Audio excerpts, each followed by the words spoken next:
삶에 나타나는 모습 중에서 힘든 일에 도전하기라는 제목으로 잠시 말씀 나누겠습니다. 성령에 이끌려 살아가는 우리 인생들은 어떤 힘든 일이든지 간에 도전하며 살아가는 우리 신앙인들인 줄로 믿습니다. 여러분, 우리 인생살이에 뭐 쉬운 게 있고 어려운 게 있겠습니까? 다 어렵습니다. 쉽지 않습니다. 쉬운 일이 과연 어디 있겠습니까? 우리가 이 세상을 살다 보면 참 우리가 감당하기 힘든 일들을 도전해가는 사람들이 참 많습니다. 그들의 모습을 보면 참 멋있습니다. 이미 우리가 이 역사를 한번 잠시 돌아보면 우리가 살아가는 데 가운데 있어서 일생생활에 편리한 그 모든 도구들, 편리한 모든 것은 다 이미 누군가 도전에 의해서 생겨났던 그런 도구들이고 우리가 살아가는 데 편리한 용품들이었습니다. 예를 들면 뭐 우리 이 전기불이 지금 밝혀져 있는데 이 에디슨이라는 사람이 이 전기불 하나 발견하려고 10,000번 정도 실패를 했답니다. 10,000번 이상 연구한 사람이죠. 그 정도로 도전했다는 것입니다. 마르코리라는 사람은 옛날에 전화기가 전부 다 유선이었습니다. 선으로 연결되어서 이렇게 듣고 이랬는데 선 없이 좀 전화가 안 되겠느냐, 그것을 연구하기 시작했습니다. 틀림없이 선이 없어도 전화된다. 연구하고 거듭한데 가운데 드디어 진동으로 음성을 전기로 연결하는 그런 이 기관 도구를 하나 만들어냈죠. 그래서 오늘 우리는 어디든지 전 세계 어딜 가도 핸드폰 들고 통화를 할 수 있는 그런 시대가 열린 것입니다. 그리고 어떤 사람은요, 마차 다니던 시절에 마차가 워낙 늦게 가니까 너무 답답해서 이 마차보다 더 빨리 갈 수 있는 운송기구 틀림없이 내가 만든다. 그래서 연구하고 개발하는 가운데 마차보다 더 빠른 운송기가 만든다 하니까 사람들이 다 미쳐서 했어요. 이거보다 더 빠른 게 어딨느냐는 거죠. 그런데 결국 만들어냅니다. 그 사람이 누구냐? 포드죠, 포드. 자동차 만들어내잖아요. 여러분, 우리 교회 오는데 자동차 없으면 걸어서 어떻게 오겠습니까? 얼마나 편한지 모르겠습니다. 자기가 만든 그 닭튀김 하나 팔아보려고 여기저기 다니는 사람이 있었습니다. 그 사람이 결국은 1004번 거절당하고 1005번째 드디어 자기가 만든 그 닭튀김 어느 집에서 팔아주겠다 이래 된 거죠. 그래서 시작된 게 여러분 켄터키 프라이드 치킨 아닙니까? 뭐 너무나도 잘 하시니까. 자, 이런 많은 사람들이 도전에 의해서 오늘날까지 정말 편리한 삶을 살고 있습니다. 도전할 때는 다 사람들이 어렵다 생각하는 것이었습니다. 그런데 그 어려움을 무릅쓰고 도전한 결과 우리는 그 영향을 많이 받고 혜택을 많이 받고 있죠. 자, 이제 앞으로는 어떻게 될 거냐면 여러분, 앞으로 우리 세상이 발전해 가는데 참 뉴스를 듣고 신문을 보니까 정말 대단합니다. 지금 우리가 알지 못하게 얼마나 연구에 몰두해 있는 사람들인지 모릅니다. 이 땅에서 한번 잘 살려고요, 얼마나 연구하는 사람들이 많은지 모릅니다. 이게 조금 한 10년 안에 우리는 지구 바깥에서 지구를 보려고 한다는 거죠. 이제는 지구 하늘로 올라가서 이 지구가 얼마나 아름다운가 10년 안에 그 구경하러 갈 날이 올 것입니다. 저축 좀 많이 해놓으세요. 그렇다고 뭐 돈이 많이 드는 것도 아니더라고요. 뿐만 아닙니다. 화성에 이제 사람이 가서 살 날이 올 것입니다. 여러분, 그 정도가 아닙니다. 참으로 많은 사람들이 앞으로 파킨슨 아니면 치매, 암까지도 이런 것까지도 이제 곧 정복한다는 겁니다. 우리의 질병의 문제까지도 이런 꽉 깨물고 지금 연구하는 사람들이 있더라고요. 그리고 LA에서 샌프란시스코까지 무중력으로 가는 열차도 개발한대요. 그래서 35분 만에 간대요.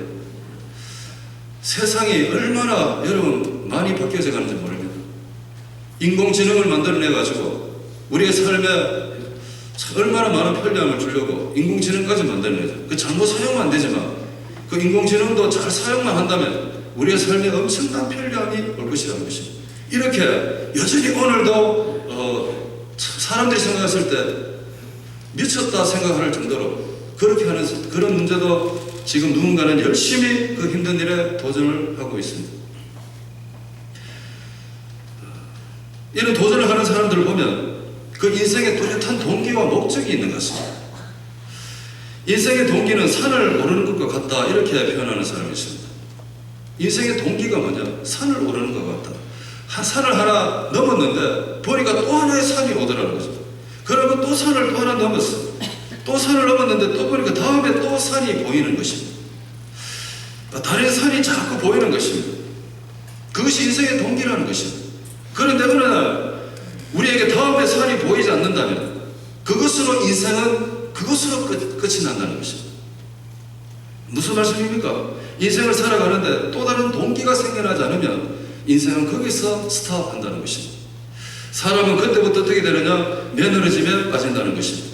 매너리즘이란 뭔가 하면 일상생활에서 새롭게 나아지는 것이 없고 늘 똑같고 현상 유지하는 것, 발전이 없는 상태, 매너리즘에 빠진 거죠. 왜 그렇습니까? 또 하나 넘어가야 될 산이 나타나지 않았기 때문에.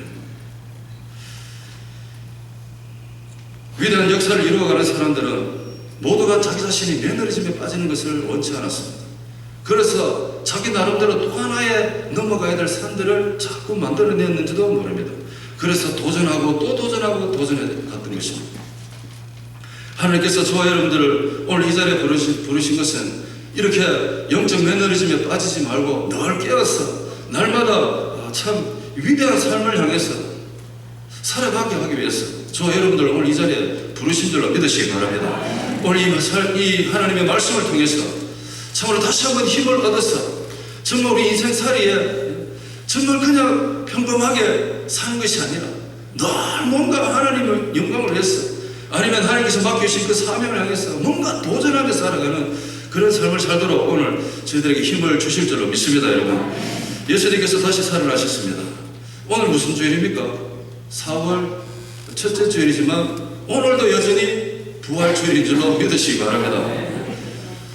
오늘도 부활주일입니다. 내일도 부활의 날이고 우리는 언제든지 부활의 날이라. 하나님 예수님께서 다시 사셔서 하늘로 가시고 난 뒤에 약속하신 성령님이 오셨습니다. 오순절을 통과한 사람들이 모이기 시작합니다. 오순절을 통과했던 사람들이 모여서 그 모인 사람들을 보고 교회라고 이야기했습니다. 그 교회 안에 있는 사람들이 서로 나누고 서로 모여서 공부하기를 좋아하고 서로 예수님 전하기를 즐겨하고 참으로 그 교회가 부흥이 되고 은혜가 충만했습니다. 성도님들은 함께 모여있는 것이 너무 좋았습니다. 그런데 거기까지였습니다. 복음이 예루살렘 안에만 머물고 있는 상황이 벌어졌습니다. 예루살렘 교회 사람들은 땅끝까지 가야 된다는 사실을 까마득하게 잊어버리고 그냥 그 예루살렘 안에서 여러분 너무나 재밌는 겁니다. 성령의 강력하신 은혜를 받았죠. 성령의 체험을 했죠. 그리고 서로 나누죠. 서로 즐거워합니다. 너무 좋다는 거죠. 그랬더니 땅끝까지 갈 생각을 하지 않는 것입니다. 안주하려고 합니다. 평안하려고 합니다. 만족하려고 합니다. 이곳에서도 얼마든지 기적이 일어나고 이곳에서도 얼마든지 예수님 전할 수 있고 이곳에서도 얼마든지 하나님께 영광이 돌릴 수 있다고 그렇게 생각해서 예루살렘 밖을 나가기를 원치 않습니다. 그런 상황 속에서 하나님은 여전히 복음이 예루살렘에서 나와서 땅끝까지 가기를 하나님은 늘 기다리고 계셨습니다. 하지만 저처럼 복음이 예루살렘 안에서 갇혀서 나오지는 않습니다. 복음이 예루살렘 안에서 나오지 않고 정체되니까 그때부터 벌써 교회 안에서 잡음이 일어나기 시작합니다.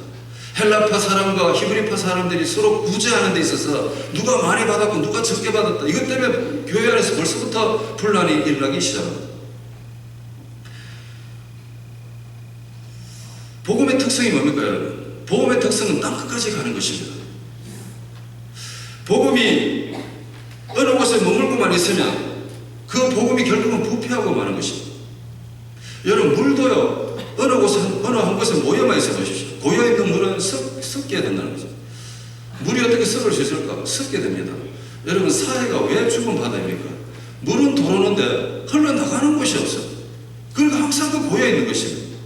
그래서 죽은 바다다 이렇게 표현하는 것입니다. 마찬가지입니다 여러분. 교회가 복음을 밖으로 내보낼 때 그때 교회가 건강하고 살아있게 되는 줄로 믿습니다 여러분. 근데 만약에 교회가 복음을 밖으로 보내지 못한다면 복음을 밖으로 흘러보내지 못하는 교회라는 그 교회는 결국은 어떻게 되어 있습니까?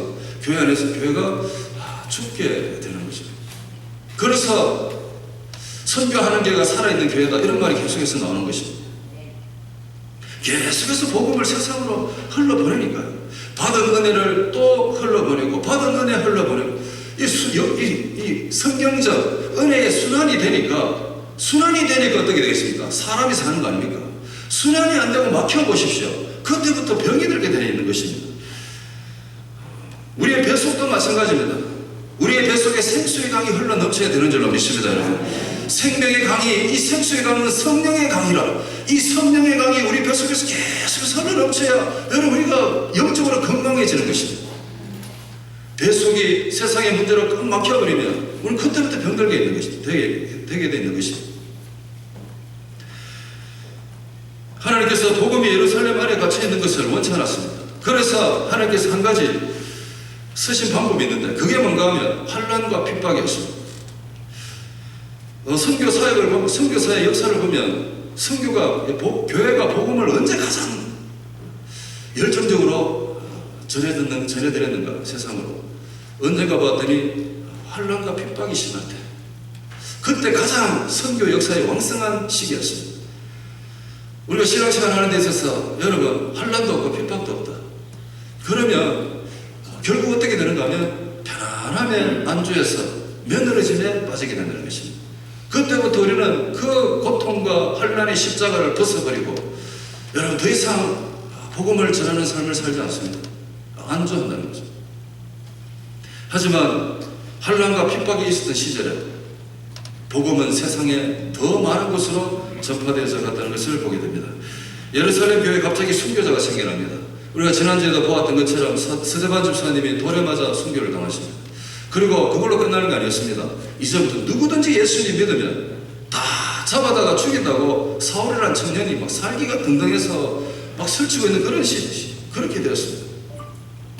그래서 그런 환난이 있고 난 뒤에 어떻게 되는가 하면 하나님께서 예루살렘에 환난을 주심으로 그 많은 사람들이 이제 흩어지게 되는 일이 벌어졌습니다.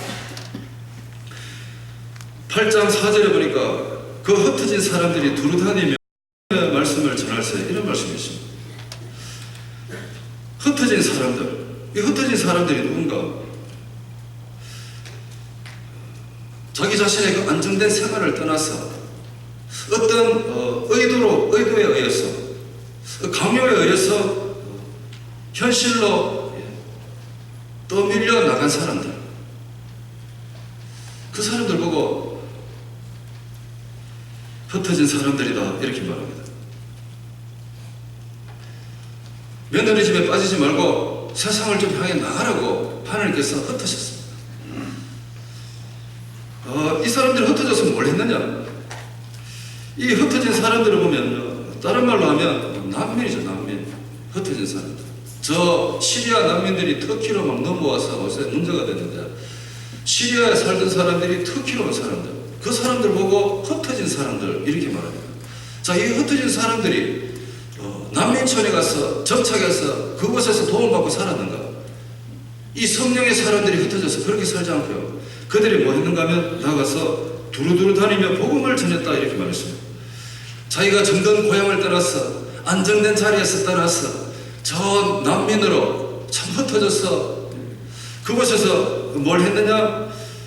복음을 전하는데 흩어져서 이 사람들이 깨닫는 게 있었습니다. 흩어져서 자기들이 복음을 전하는데 이것이 하나님께서 원하시는 방법이었구나. 그것을 깨닫게 된 것입니다. 흩어짐으로써 그들은 드디어 깨닫게 된 거죠.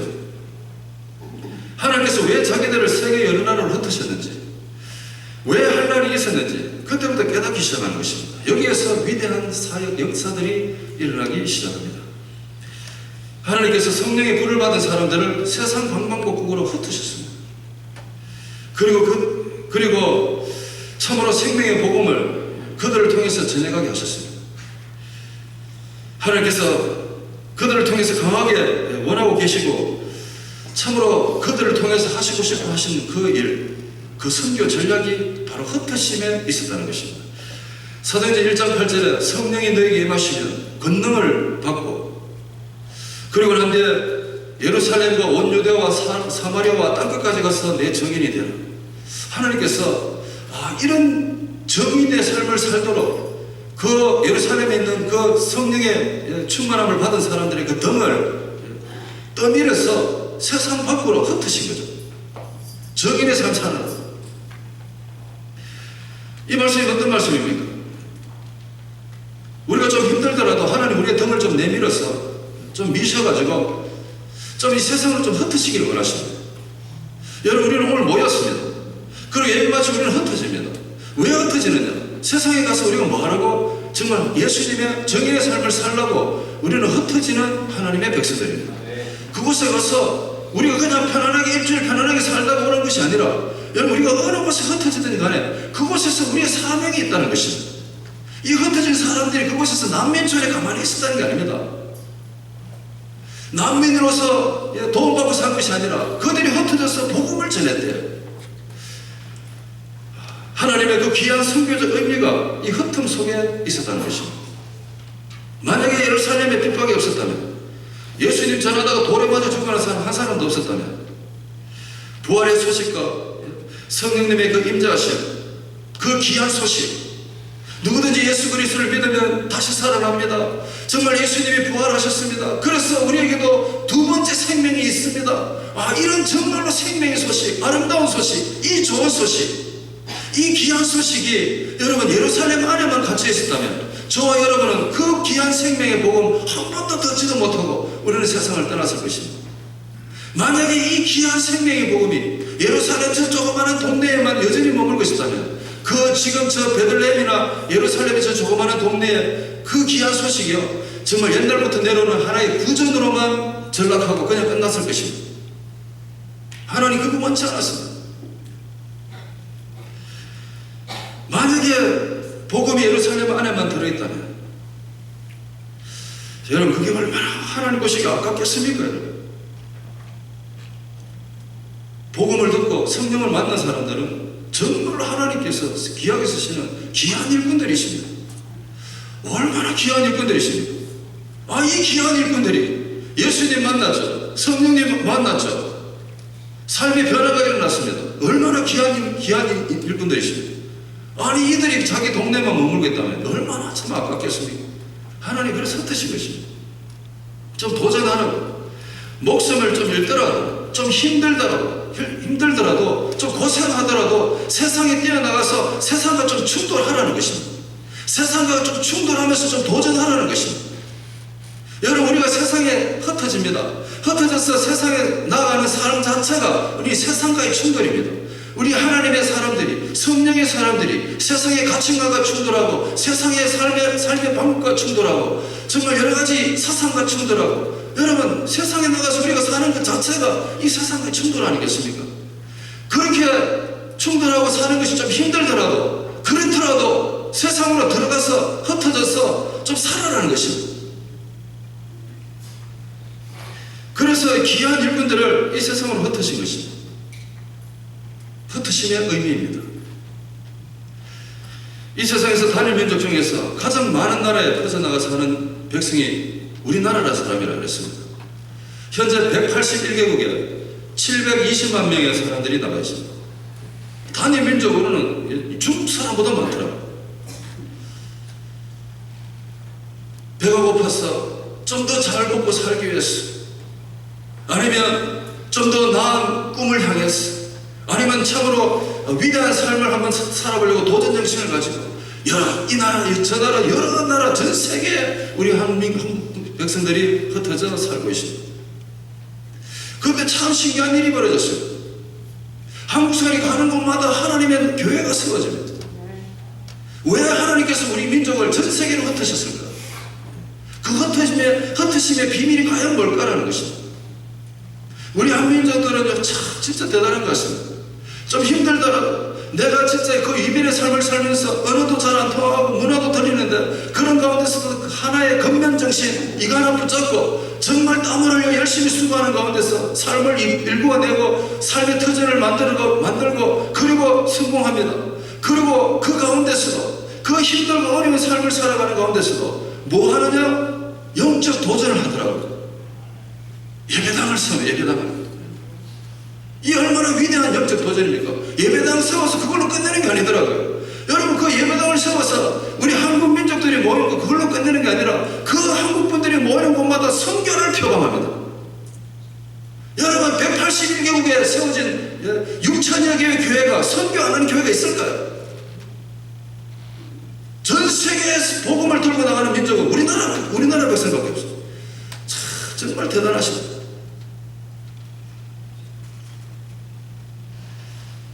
하나님의 위대하신 흩으심의 방법이신 것 같습니다.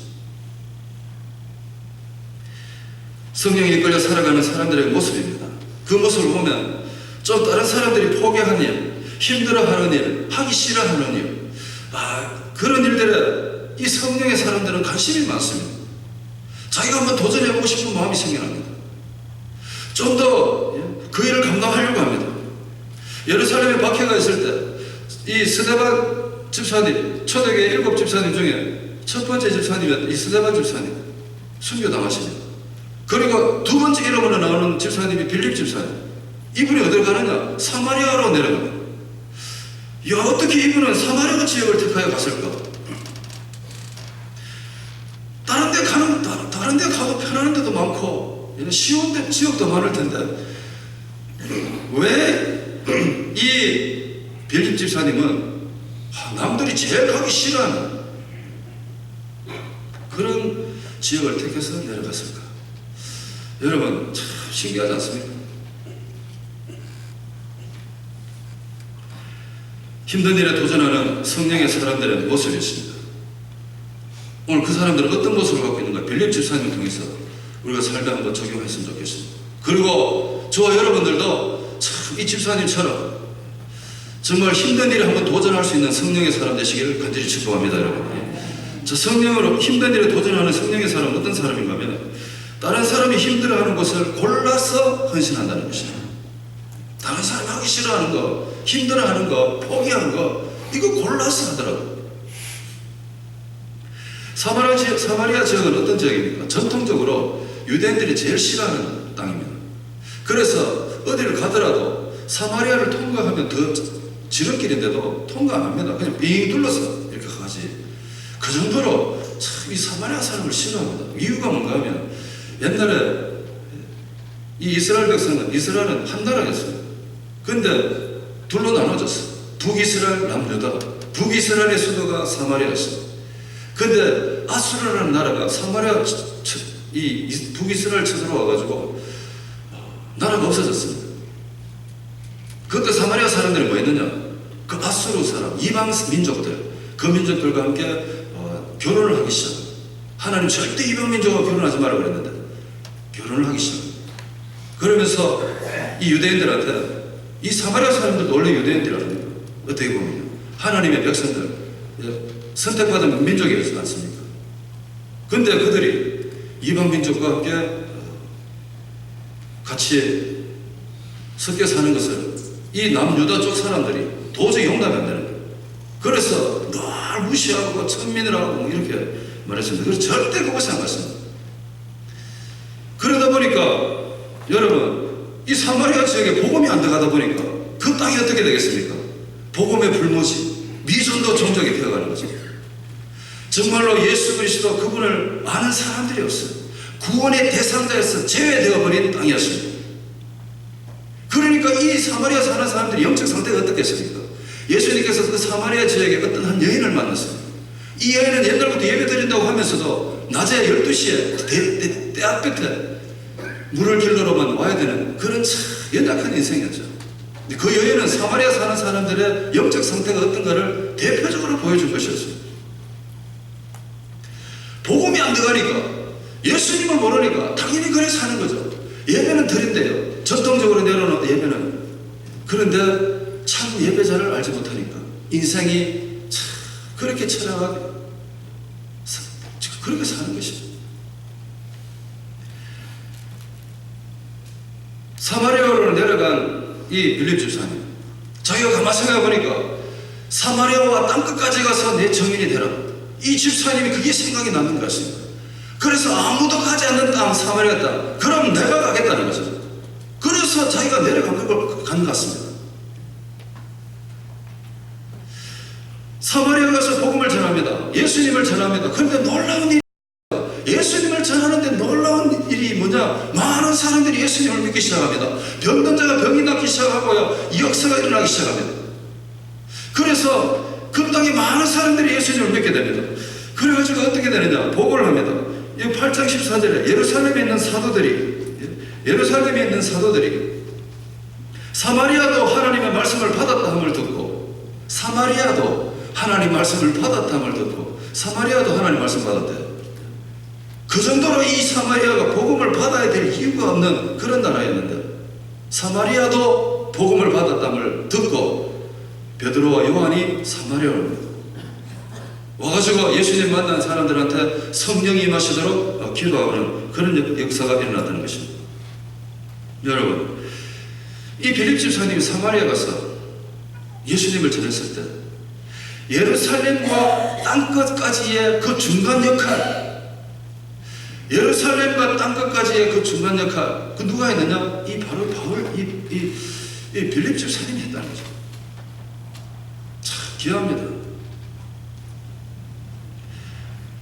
남들이 안 하는 일, 남들이 하기 싫어하는 일, 피하는 일, 그 일을 자기가 도전하면서 일을 감당했을 때, 여러분 참 이 복음에 정말 위대한 그 중간에 역할을 감당하는 그런 일을 이 빌립 집사님이 감당했다는 것입니다. 어려운 일에 앞장서는 사람은 어떻게 보면 영적 큰 인물입니다.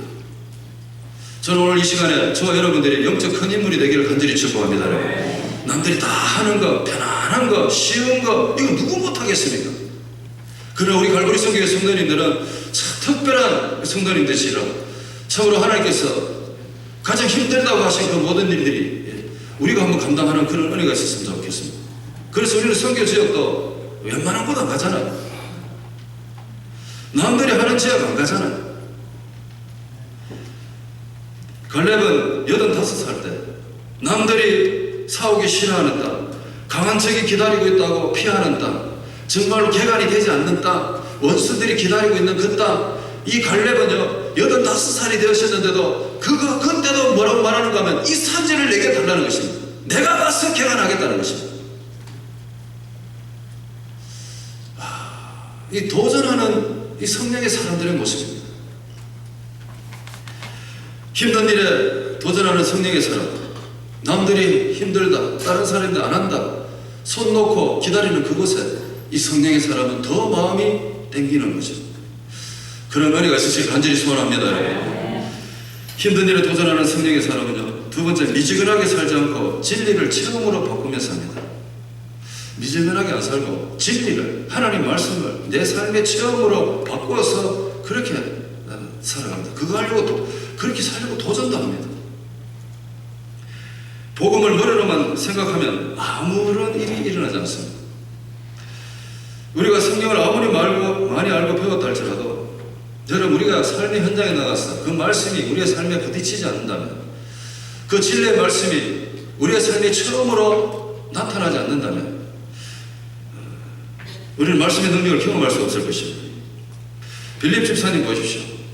이분은 예수님을 믿는 그 믿음을 그냥 사상이나 철학이나 아니면 종교로 승화시켜가지고 고귀하게 일생을 편안하게 살았다, 이게 아니었습니다. 예수님이 생명이시고 예수님이 진리가 되시고 예수님 진짜 살아나시고, 이것을 내가 정말 전하지 않으면 안 되겠다는 이 뜨거운 어떤 열정이 있었던 사람이었습니다. 보고 배우고 경험했던 그 예수님의 그 진리가 이제는 실질적으로 자기 삶의 체험으로 바꿔버리는 거죠. 보고 배운 그 하나님의 진리의 말씀을 들고 세상으로 나아가서 그게 사실인 것을 증명하는 삶을 살았습니다. 도전하는 성령의 사람들입니다. 성령의 사람들은요, 배운 말씀이 진짜 나에게도 적용이 된다는 것을 믿고 그 말씀을 내 삶에 한번 적용하려고 얼마나 영적 도전을 하는 사람인지 모릅니다. 오늘 현대 교인들을 보십시오. 성경을 안다고 얼마나 잘한다고 말합니다. 나가서 전도해보면 만나는 사람마다 성경 모르는 사람 없습니다. 교회 안 다니는 분을 찾아가고 전도하고 신방 가보면요, 그 사람만큼 교회 잘하는 사람 없더라고요. 얼마나 잘하시는지 다 깨고 있습니다. 교회가 어떤 것이고 성경이 어떤 것이고 나름대로 다 깨고 있대요. 깨고 있어요. 엠마오로 내려가는 그 두 제자가 왜 근심하면서 내려갑니까? 성경 지식이 없어서, 예수님 말씀 몰랐어. 그렇지 않습니다. 여러분, 너무나 말씀은 잘하는데 그 말씀이 가슴에 와닿지 않아서 그렇게 가는 거예요. 말씀이 가슴에 와닿지 않았어. 어떤 분이 이야기합니다. 우리 머릿속에 있는 이 지식의 말씀이 이 마음까지 내려오기 위해서 이 30cm밖에 안 되는 이 거리가 머리에서 가슴까지 내려오는데 몇 년 걸리는가 하면 평생 걸린대. 평생 더 걸리는 사람도 있대.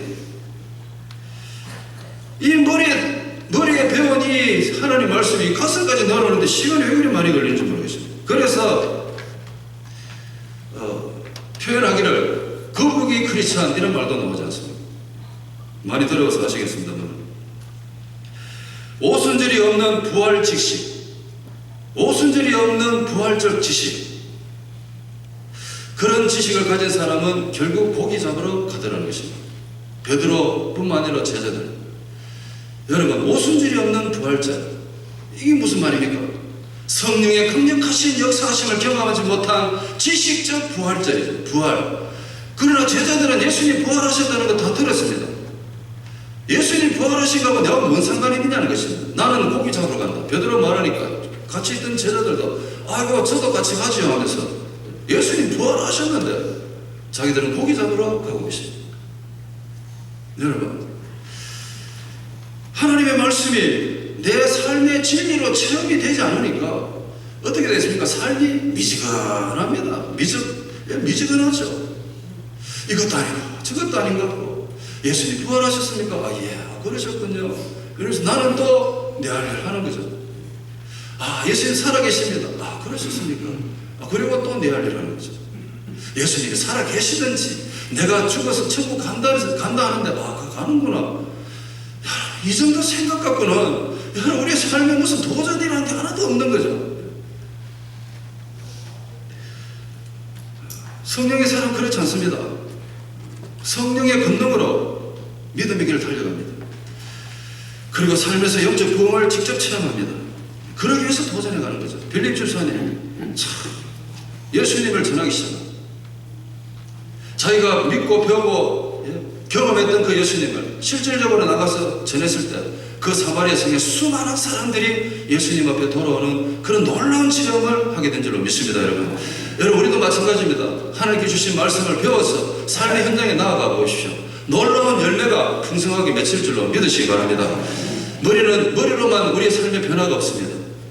그 지식이 우리의 삶의 체험으로 바꾸어져야 되는 줄로 믿습니다. 여러분, 이 믿음의 사람들은 그것을 도전하는 사람들입니다. 한 가지 더 힘든 일에 도전하는 성령의 사람은 기쁨의 통로가 되어준다는 것입니다. 기쁨의 통로가 되어준다. 빌립 집사님이 평생 예수님 알지도 못하고 죽어갈 그 사마리아 사람들, 그들 가서 복음을 전했을 때 그 성에 큰 기쁨이 있더라 이렇게 말했습니다. 집사님 가지 않았다면 그 성에 큰 기쁨이 뭐고 하나도 없었을 것입니다. 예수님이 누군지도 알지도 못하고 그 성 사람들은 여전히 아까 그 사마리아 성의 그 여인처럼, 예수님 만나지 못했을 때 여인처럼, 예수님 만나고는 뭐 기뻐서 난리가 났잖아요. 그러나 예수님 알지 못하는, 예수님 안 전해줬으면 평생 고난 가운데서, 염려 가운데 살았을 것입니다. 하지만 빌립 집사님 한 사람 때문에 그 사마리아 성에 큰 기쁨이 있더라. 여러분, 오늘 이 시간에 간절히 원하기는 저와 여러분을 통해서 여러분의 그 주변에 큰 기쁨이 있으시길 간절히 소원합니다. 여러분의 가정에 큰 기쁨이 있고, 하시는 사업대에 큰 기쁨이 있고, 여러분이 복음 들고 뛰쳐나가는 그 지역마다 큰 기쁨이 있고, 정말로 연약한 사람들이 여러분이 그 가는 곳마다 큰 기쁨이 넘치는, 회복이 되는 그런 역사가 있으시길 간절히 소원합니다. 여러분, 하나님께서 저와 여러분들 오늘 그렇게 하기 위해서 저와 여러분들을 흩으시기를 원하시고 계십니다. 역사 속에서 수많은 그리스도인들이 이 예수님만 부활 증거해 주시겠어요? 얼마나 노력했습니까? 얼마나 많은 피를 흘렸습니까? 근데 그것이 절대 헛되지 않고 그 결과는 바로 기쁨이었다는 것입니다.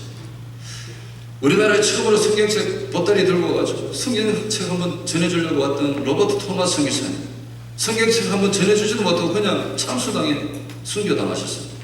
그러고 난 뒤에 16년 동안 우리나라는 완전히 문이 닫혔습니다. 그런데 그 소식을 알았던 알버트 선교사님이라는 분이 계십니다. 이분이 중국에 갔다가 돌아와가지고 어느 신학교 가서 강의를 합니다. 조선 땅이라는 곳이 있는데 1,200만 명이 사는데 아직도 여전히 우상 국가에 살고 여전히 하나님을 알지도 못하고 조상 숭배, 그 다음에 정령 숭배, 미신 이런 거 믿고 사는 나라가 하나 있는데 인구는 한 1,200만 정도. 그 나라가 어떤 나라인가? 조선이라는 땅이다. 여러분, 그 우리나라였습니다. 우리나라 한 200년 전에는요 그런 나라였습니다. 미전도 종족이었습니다. 우리나라가. 참, 우리는 지금 와서 생각하는데 진짜 200년 전에는 우리나라가 미전도 종족이었어요. 그래서 이 성교사님 와서 야, 미전도 종족이 조선에 복음 전화 갈 사람 있습니까? 이렇게 말했습니다. 그때 언더우드라는 청년이 그 성교 목사님 보고를 듣고요, 이야, 그런 나라도 있구나. 자기는 인도에 선교 가려고 다 준비된 사람인데 관심이 없었습니다. 그런데 선교사님이 자꾸 조선에 가서 복음 전할 사람 없느냐고 자꾸 이렇게 챌린지를 줍니다. 그때 이 언더우드 선교사님이 청년이 자기 친구한테 가서 친구야, 조선에 참 선교사가 필요한데 네 가라 이렇게 말했어요. 그랬더니 네가 가라 말했는데 그때 갑자기 성령님께서 너는 가면 안 되겠니? 이래 된 겁니다. 언더우드 선교사니까 청년 가슴 속에 너는 가면 안 되니? 이래 된 거예요. 그래서 하나님께서 네가 가라 조선이야. 네가 가라 조선. 네가 가라 하와이 가리고 네가 가라 조선. 네가 가라니. 언더우드 성경 이 청년 가슴 속에 하나님이 나는 가면 안 되느냐? 된다는 거예요. 그래서 결국은요 이 언더우드 청년이 인도 가는 걸 포기하고 1885년 4월 5일날 제물포에 2일날 부산에 도착했다가 3일 걸려서 인천에 제물포에 도착했다. 그날이 4월 5일, 그날이 부활절 아침, 우리나라 조선 땅에 최초의 개신교 도착하는 순간입니다. 배를 타고 우리나라 땅이 촥 보이는데 언더우드 선교사님, 여러분 잘 아시잖아요. 그 배후에서 무릎 꿇고 하나님, 저 땅에는 지금은 흑암의 땅입니다. 지금은 하나님의 백성이 하나도 없습니다. 머리에 상투 쓰고 자기들이 하는 게 뭔지도 모르고 살아가는 정말로 연약한 인생들입니다. 그러나 언젠가는 저 땅에도 하나님의 백성이 많아질 줄로 믿습니다. 여러분, 그 선교사님이 기도하고 우리나라 땅에 왔는데 우리나라 땅에 큰 기쁨이 있는 줄로 믿습니다. 여러분, 큰 기쁨이 있었지 않습니까? 여러분, 한 사람의 이 청년의 도전이 어렵지만 힘들지만 조선 땅에 간다는 것이 힘들고 어렵지만 그래도 이 사람 성령의 음성 듣고 가서 정말 복음을 전해주실 때 우리 민족에 큰 기쁨이 있었는 줄로 믿습니다. 여러분, 그렇습니다. 성령의 사람이 이렇게 힘들어도 어려워도 어떻게 합니까? 도전해가는 사람들입니다. 저 여러분 어떻습니까? 여러분, 요즘 저 여러분은 어떤 도전을 하고 계십니까? 혹시나 인생에 아무런 동기가 없이 산을 넘어가 봐야 될 산이 없이 그냥 평범한 평지를 혹시나 걷고는 계시지 않습니까? 정말로 이 한 번밖에 없는 귀한 인생인데 이 귀한 인생을 어디에 한번 열정적으로 도전해보지 않고 그냥 매너리즘 속에서 평범하게 편안하게 아무것도 안 하고 여러분 이렇게 하루하루를 지내가는 그 혹시나 그런 인생은 살고 있지는 않습니까? 얼마나 인생이 아깝습니까? 여러분, 얼마나 시간이 아깝습니까? 오늘 성령의 사람들은요 참으로 하나님이 기뻐하시는 뭔가에 도전하는 사람입니다. 여러분, 아까도 말씀드린 것지만 이 땅에 인류가 잘 살기 위해서 오늘도 땀을 흘려가면서 뭔가를 연구에 열중하고 있는 사람들이 있습니다. 그들은 인류가 잘 살기 위해서 엄청난 연구를 합니다. 그러나 우리는 저와 여러분 어떻습니까? 그 사람들은 단지 이 세상의 삶을 편안하기 위해서 연구를 하지만, 여러분 그것에 도전을 하지만, 저와 여러분들은 영원한 인생, 영원한 삶을 전해주기 위해서, 그 삶을 있다는 그 자체를 있다는 것을 전하기 위해서, 여러분 우리는 그 일에 도전을 하는 사람이 되어야 되지 않겠습니까, 여러분?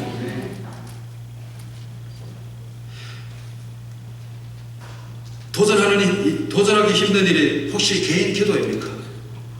내가 정말로 도전하기 힘든 일이 혹시나 말씀을 삶에 적용하는 것입니까?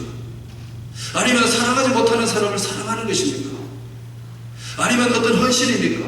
정말 아니면 복음 들고 밖에 나가서 옆집 아저씨 어둠을 전도하는 것입니까? 그게 정말 내가 하기 힘든 일이십니까? 아니면 교회 헌신하는 일이십니까? 승김이십니까? 여러분 기억하십시오. 도전할 때 기쁨이 넘치게 될 줄로 믿습니다. 여러분 믿음의 사람들의 그 도전 뒤에는 반드시 말로 표현할 수 없는 기쁨이 있게 될 줄로 믿습니다. 여러분 하나님께서 무슨 일을 시켜주시든 간에 믿음으로 도전하셨어요.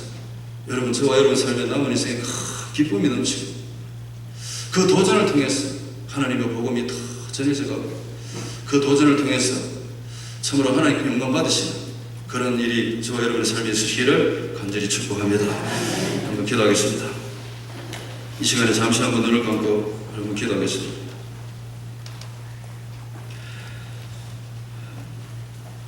지난 날들을 한번 돌아보십시오. 여러분의 삶에 어떤 영적 도전이 있으십니까? 남들이 정말 다른 사람들이 힘들어하는 것을, 그리고 힘들어하는 그 자리에 아무도 관심이 없는 곳에 혹시 그런 곳에 가슴이 뛰고는 있지 않았습니까? 미전하게 사는 것을 경계하고 하나님의 말씀을 내 삶에 한번 체험하기 위해서 정말 영적인 도전을 감당하고 계시지는 않습니까?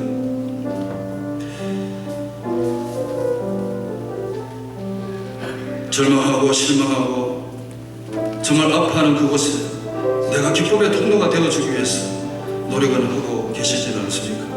너무 잘하고 계십니다. 그렇다면 정말 믿음의 한번 도전을 끝까지 한번 할 수 있도록 성령님의 도우심을 받으시기 바랍니다. 인생에 아무런 동기 없이 그냥 살아가다가 인생 끝내는 것이 아니라 날마다 성령의 강력하신 도우심을 받았어 하나님이 나를 어느 곳에 보내시든지 간에 믿음의 도전을 하는 그런 삶을 살게 해달라고, 그래서 정말 하나님의 기쁨을 전해주는 그런 삶을 살게 해달라고 말씀을 청하시면서 여러분 한번 기도하시기 바랍니다. 같이 한번 기도하겠습니다.